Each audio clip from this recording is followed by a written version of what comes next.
जैन साथियों, मैं आपका दोस्त उमाशंकर पंचोली। स्वागत है आप सबका साहित्य शिखर क्लासेस के यूट्यूब चैनल पर। आप सभी जानते हैं कि हम हिंदी साहित्य का जो इतिहास है, स्कूल व्याख्याता और वरिष्ठ अध्यापक को लेके जो हिंदी का सेकंड पेपर होता है अपना, उसको लेकर चर्चा कर रहे हैं। और हिंदी साहित्य के इतिहास में हमने शुरुआत की है साहित्य इतिहास लेखन परंपरा से, और अब तक हम 5 इतिहास लेखकों के और उनके ग्रंथ के बारे में विस्तार से चर्चा कर चुके हैं। आज इस वीडियो में हम बात करने वाले हैं हजारी प्रसाद द्विवेदी और उनके इतिहास ग्रंथ की, और डॉक्टर राम कुमार वर्मा के बारे में। अब तक हम हमारा जो टॉपिक चल रहा है वो है साहित्य इतिहास लेखन, साहित्य इतिहास लेखन की परंपरा, साहित्य इतिहास लेखन की परंपरा जो हमारा टॉपिक चल रहा है। और इसमें हम अब तक बात कर चुके हैं। पहले बात की थी हमने गारसा, दत्तासी, उसके बाद मौलवी करीमुद्दीन की नॉर्मल बात की थी। उसके बाद बात की थी हमने गारसा, दत्तासी, और इसके बाद बात की थी शिव सिंह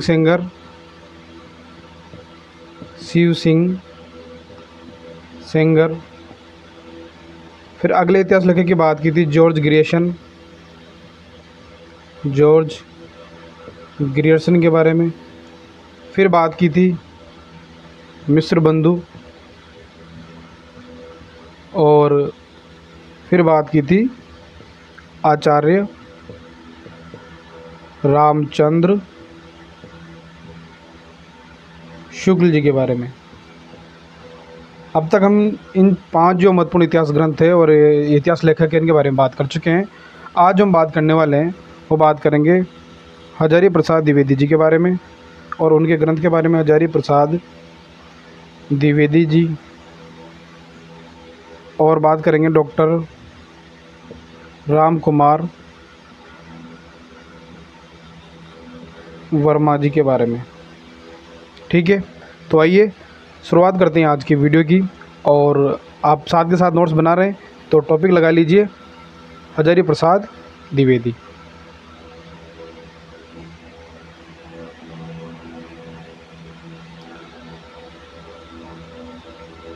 हजारी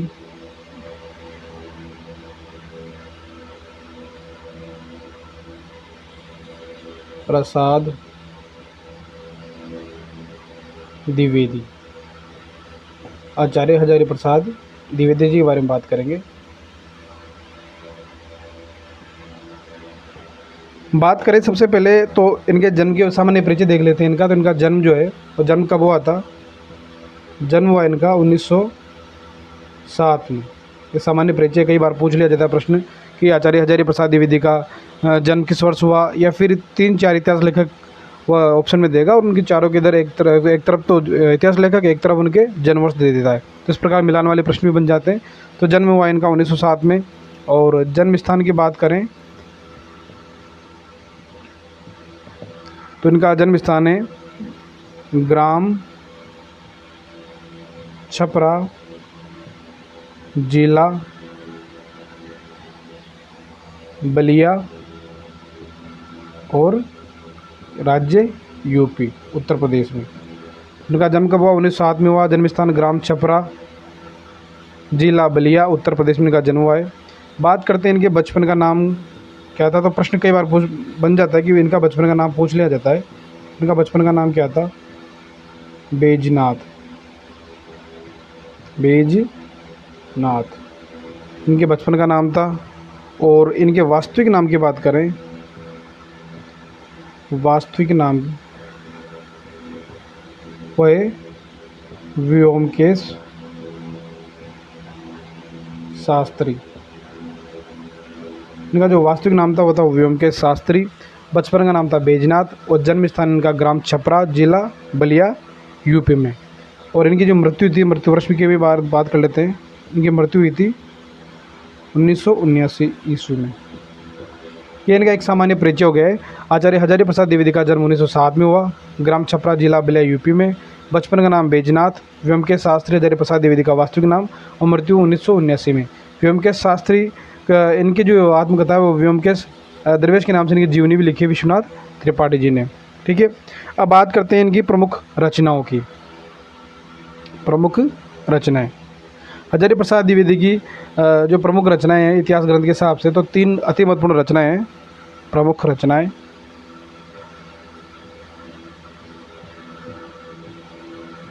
प्रमुख रचनाएं, तो 3 रचनाएं अति महत्वपूर्ण है।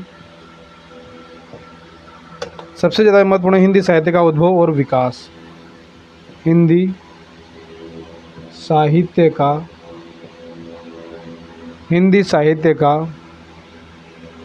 उद्भव, हिंदी साहित्य का उद्भव, हिंदी साहित्य उद्भव और विकास, उद्भव और विकास। दूसरी रचना इनकी हिंदी साहित्य की भूमिका, हिंदी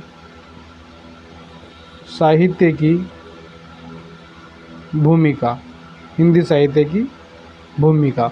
और तीसरी रचना हिंदी साहित्य का आदिकाल, हिंदी साहित्य का आदिकाल, हिंदी साहित्य का आदिकाल। तो इनकी जो प्रमुख रचनाएं हैं वो 3 ही है कि हिंदी साहित्य का उद्भव और विकास, हिंदी साहित्य की भूमिका और हिंदी साहित्य का उद्भव और विकास, हिंदी साहित्य का आदिकाल। ये 3 इनकी अति महत्वपूर्ण रचनाएं हैं। बात करते हैं कि आचार्य प्रसाद द्विवेदी ने जो है हिंदी का पहला कवि किसे माना है, तो आचार्य हजारी प्रसाद द्विवेदी ने, आचार्य हजारी प्रसाद द्विवेदी ने हिंदी का पहला कवि किसे माना है, अब्दुल रहमान को। हिंदी का पहला कवि अब्दुल रहमान को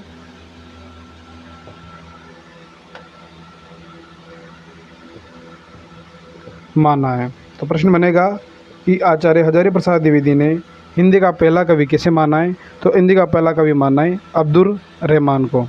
बात करते हैं इनके काल विभाजन की। काल विभाजन, तो इन्होंने जो काल विभाजन किया है वह 4 भागों में किया है। 4 भागों में किया है। उसमें जो पहला भाग है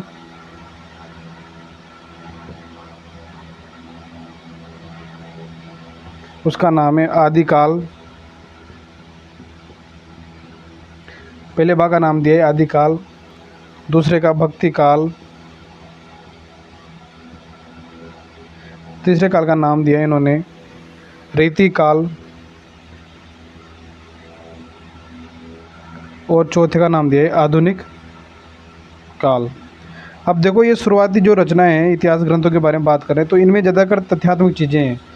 रटने वाली चीज़ें ज़्यादा हैं, याद करने वाली चीज़ें ज़्यादा हैं, समझने वाली उतनी कम है। तो इसको आपको ज़्यादातर रटना ही पड़ेगा, याद करना ही पड़ेगा, है ना।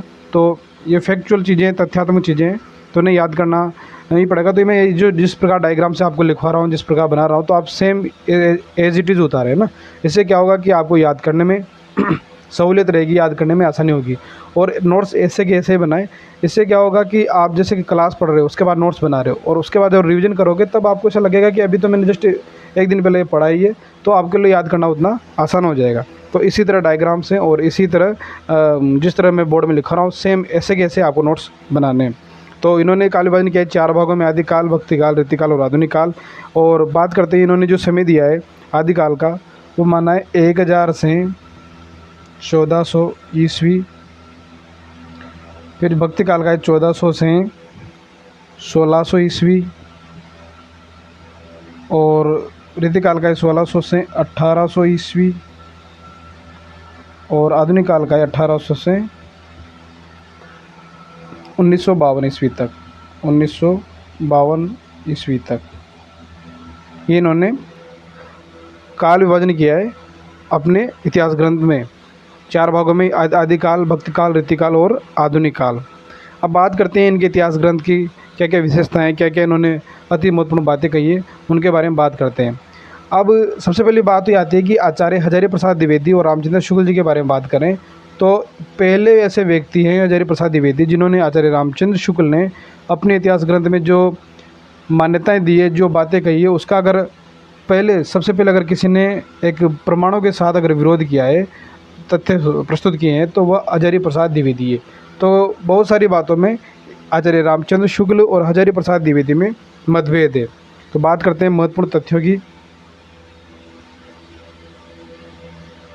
महत्वपूर्ण तथ्य,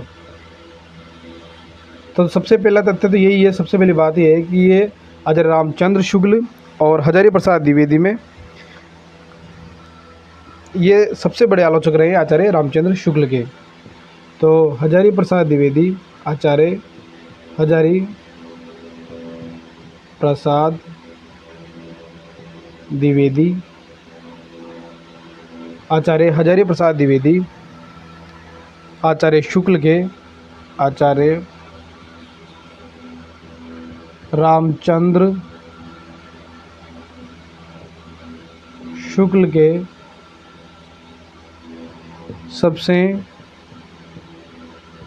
बड़े आलोचक माने जाते हैं। सबसे बड़े आलोचक माने जाते हैं। तो कौन माने जाते हैं? हजारी प्रसाद द्विवेदी। अब किस प्रकार मानते हैं कि जैसे उदाहरण के तौर पे समझें तो आचार्य रामचंद्र शुक्ल ने जो आदिकाल का नाम दिया है वीर गाथा काल, उसी को हजारी प्रसाद द्विवेदी क्या कहते हैं? उसको आदिकाल कहते हैं। तो एक सबसे पहला विरोध तो यहाँ आ जाता है। इन्होंने हजारी प्रसाद द्विवेदी इन्होंने शुक्ल जी के वीर गाथा काल को आदिकाल कहकर पुकारा है। पहली बात। दूसरी बात है कि भक्ति काल का उद्भव किस प्रकार हुआ, किस प्रकार भक्ति काल का जन्म होता है, इसके बारे में जो आचार्य रामचंद्र शुक्ल की मान्यता है कि हिंदुस्तान में जब बाहरी आक्रमणकारियों का प्रभाव बढ़ा, मुस्लिम आक्रमणकारियों का प्रभाव बढ़ा, इस्लाम धर्म आया, तब कहीं ना कहीं उसकी वजह से हिंदुस्तान में भक्ति आंदोलन का उद्भव होता है, भक्ति आंदोलन आता है। लेकिन ये विरोध करते हैं, ये कहते हैं कि अगर हिंदुस्तान में अगर इस्लाम आक्रमणकारी नहीं आए भी होते तब भी जो साहित्य है उसका आना वैसा ही होता जो इनके आक्रमणकारियों के आने के बाद हुआ। तो बात करते हैं आचार्य शुक्ल की जो मान्यता है। आचार्य शुक्ल कहते हैं कि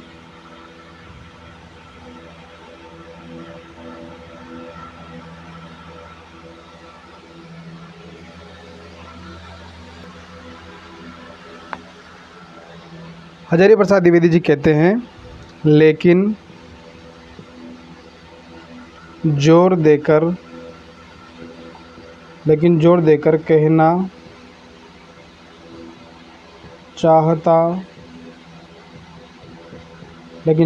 कहना चाहता हूँ कि अगर इस्लाम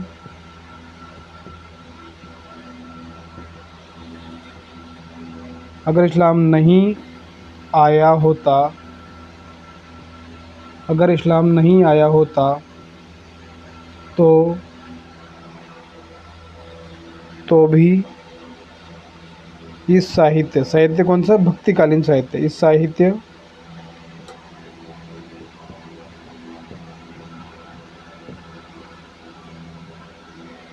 इस साहित्य का 12 आना वैसा ही होता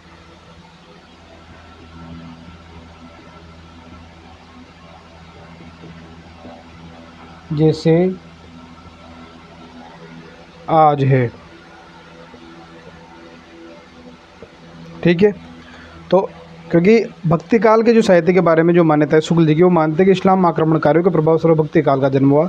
लेकिन हजारी प्रसाद द्विवेदी कहते हैं कि अगर इस्लाम नहीं आया भी होता ना, तब भी ये जो साहित्य भक्तिकालीन साहित्य और वैसा ही होता जैसा आज दिखाई देता है। बात करते हैं कि आचार्य शुक्ल जो है, जैसे जो शुरुआत की जो सिद्धों की रचनाएं थी जैनों की जो रचनाएं थी उनको शुद्ध साहित्य में शामिल नहीं किया है, लेकिन आचार्य शुक्ल, आचार्य हजारी प्रसाद द्विवेदी उनको एक साहित्य की कोटि मानते हैं। तो ये कहते हैं कि धार्मिक होने मात्र से, धार्मिक होने मात्र से, धार्मिक होने मात्र से कोई साहित्य, कोई साहित्य विशुद्ध साहित्य की, विशुद्ध साहित्य की कोटि से, विशुद्ध साहित्य की कोटि से बाहर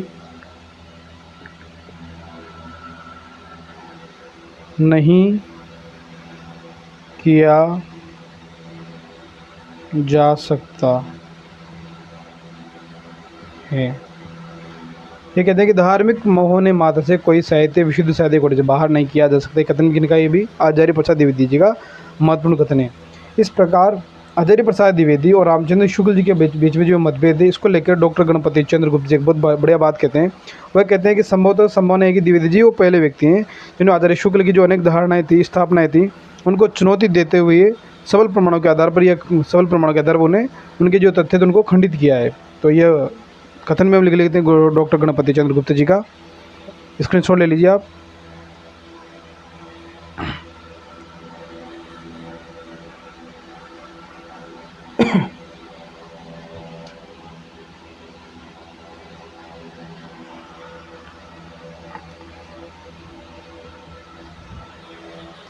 आचार्य प्रसाद द्विवेदी आचार्य रामचंद्र शुक्ल के सबसे बड़े आलोचक थे, इसलिए इस बात को ध्यान में रखते हुए, इसलिए डॉक्टर गणपति चंद्रगुप्त, जो डॉक्टर गणपति चंद्रगुप्त जी हैं, वो कहते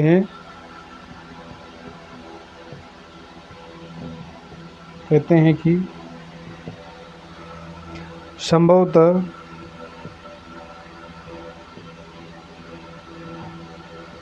द्विवेदी जी, संभवतः द्विवेदी जी पहले व्यक्ति हैं, पहले व्यक्ति हैं जिन्होंने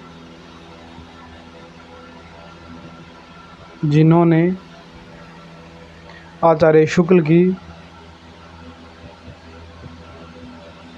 आचार्य शुक्ल की अनेक धारणाओं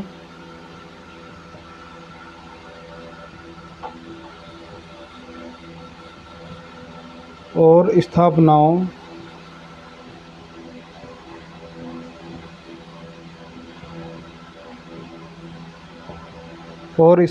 को चुनौती देते हुए उन्हें सबल प्रमाणों के आधार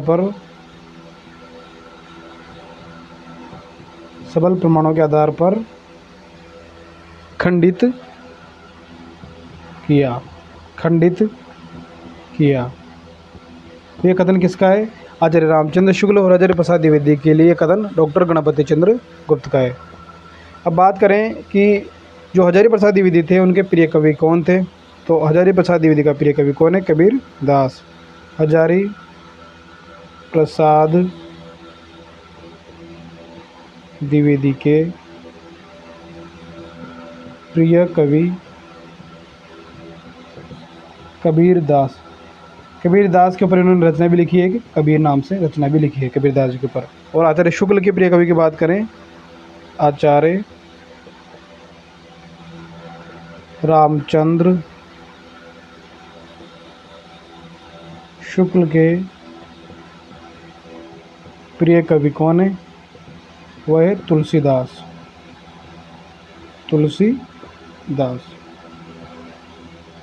तो सबसे पहली बात है कि हजारी प्रसाद द्विवेदी जो है आचार्य रामचंद्र शुक्ल के सबसे बड़े आलोचक हैं, और यह इस कथन से भी स्पष्ट होता है कि डॉक्टर गणपति चंद्र गुप्त जी के कथन से भी। और हजारी प्रसाद द्विवेदी के प्रिय कवि कबीरदास हैं। आचार्य रामचंद्र शुक्ल के प्रिय कवि तुलसीदास हैं। और कबीरदास को वाणी का डिक्टेटर भी किसने कहा है? हजारी प्रसाद द्विवेदी ने। कबीरदास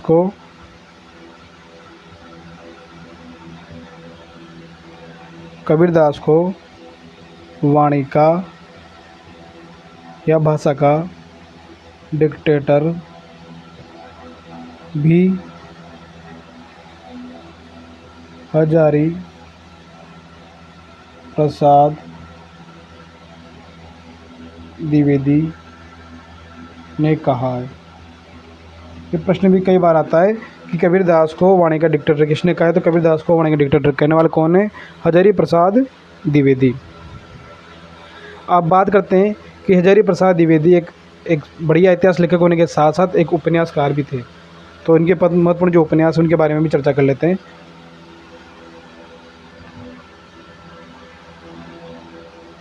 इनके 3-4 महत्वपूर्ण उपन्यास उनके बारे में चर्चा करते हैं। कौन कौन से इनके उपन्यास हैं?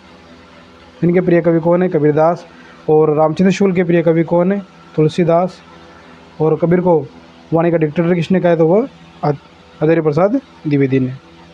इनके उपन्यास, महत्वपूर्ण उपन्यास।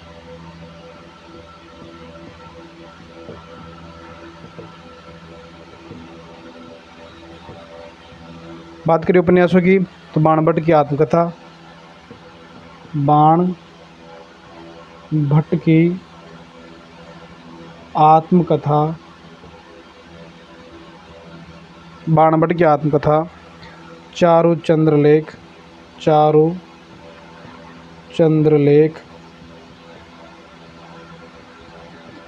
पुनर्नवा, अनामदास का पोथा, इनके महत्वपूर्ण उपन्यास हैं। बात करते हैं कि हजारी प्रसाद द्विवेदी ने जो है आदिकाल को अत्यधिक विरोधों और व्याघातों का युग भी कहा है। तो हजारी प्रसाद द्विवेदी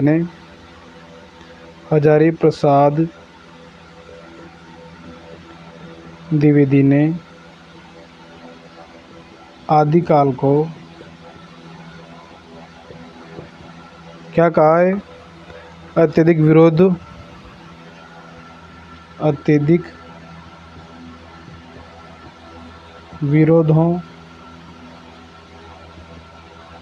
और व्याघातों का युग, अत्यधिक विरोधों और व्याघातों का युग भी कहा है। प्रश्न आ सकता है कि आदिकाल को अत्यधिक विरोधों और व्याघातों को किसने कहा है? तो हजारी प्रसाद द्विवेदी ने कहा है। और इन्हें 1973 में इनका निबंध था आलोक पर्व, उस पर इन्हें साहित्य अकादमी पुरस्कार भी मिला। आलोक पर्व निबंध पर कौन सा पुरस्कार? साहित्य अकादमी पुरस्कार मिला। यह हुई आचार्य हजारी प्रसाद द्विवेदी की महत्वपूर्ण बातें। बात करते हैं, एक बार रिवीजन कर लेते हैं। तो इनका जन्म हुआ है 1907 में। जन्म स्थान है ग्राम छपरा, जिला बलिया, उत्तर प्रदेश। बचपन का नाम है बैजनाथ। और इनका वास्तविक नाम क्या है? व्योम के शास्त्री। मृत्यु हुई 1979 में। और प्रमुख रचनाओं की बात करें तो हिंदी साहित्य का उद्भव और विकास, हिंदी साहित्य का आदिकाल, हिंदी साहित्य की भूमिका इनके प्रमुख ग्रंथ हैं। और इन्होंने हिंदी का पहले कवि किसे माना है? अब्दुल रहमान को। काल विभाजन किया है 4 भागों में: आदिकाल, भक्तिकाल, ऋतिकाल, आधुनिक काल। आदिकाल 1000 से 1400 ईस्वी, भक्तिकाल 1400 से 1600 ईस्वी, ऋतिकाल को 1600 से 1800 और आधुनिक काल को 1800 से 1952 तक। महत्वपूर्ण तथ्यों के बारे में बात करें तो इन्होंने शुक्ल के जो वीर गाथा काल को एक तो आदिकाल कहा है। हजारी प्रसाद द्विवेदी ही शुक्ल के सबसे बड़े आलोचक माने जाते हैं। इनका जो महत्वपूर्ण कथन है वो है कि लेकिन जोर देकर कहना चाहता हूँ कि अगर इस्लाम नहीं आया होता तो भी साहित्य का बार आना वैसे होता जैसे आज है। और धार्मिक होने मात्र से कोई साहित्य विशुद्ध साहित्य को इस बार नहीं किया जा सकता। इनके 2 महत्वपूर्ण कथन है। और इनके हजारी प्रसाद द्विवेदी के जो ये आचार्य शुक्ल के सबसे बड़े आलोचक हैं। इस बात के लिए डॉक्टर गणपति चंद्र गुप्त समर्थन करते हुए कहते हैं कि संभवतः द्विवेदी जी पहले व्यक्ति हैं जिन्होंने आचार्य शुक्ल की अनेक धारणाओं और स्थापनाओं को चुनौती देते हुए उन्हें सबल प्रमाणों के आधार पर खंडित किया। हजारी प्रसाद द्विवेदी के प्रिय कवि कबीरदास, शुक्ल के प्रिय कवि तुलसीदास और वाणी का डिक्टेटर कबीरदास किसने कहा? तो हजारी प्रसाद द्विवेदी ने कहा है। यह अच्छे इतिहासकारों के साथ साथ क्या है, उपन्यासकार भी हैं। इनके उपन्यास है बाणभट्ट की आत्मकथा, चारू चंद्रलेख, पुनर्नवा, अनामदास का पोथा। इन्होंने आदिकाल को अत्यधिक विरोध और व्यंग्यात्मक युग भी कहा है और 1973 में आलो पर निबंध में साहित्य अकादमी पुरस्कार भी मिला। आज के इस वीडियो में इतना ही। नेक्स्ट वीडियो में डॉक्टर राम कुमार वर्मा और अन्य जो महत्वपूर्ण ग्रंथ बचे हुए हैं उनके बारे में बात करेंगे। आपको कैसी लग रही क्लास उसके बारे में कमेंट सेक्शन में जरूर बताएं और इसके साथ और एक्स्ट्रा क्या कर सकते हैं उसके बारे में आपके कमेंट सुझाव जरूर दें। और आशा करता हूं कि आप नोट्स बनाए रहे होंगे, साथ ही साथ रिविजन कर रहे होंगे, आपकी तैयारी अच्छी चल रही होगी। जय हिंद, जय भारत।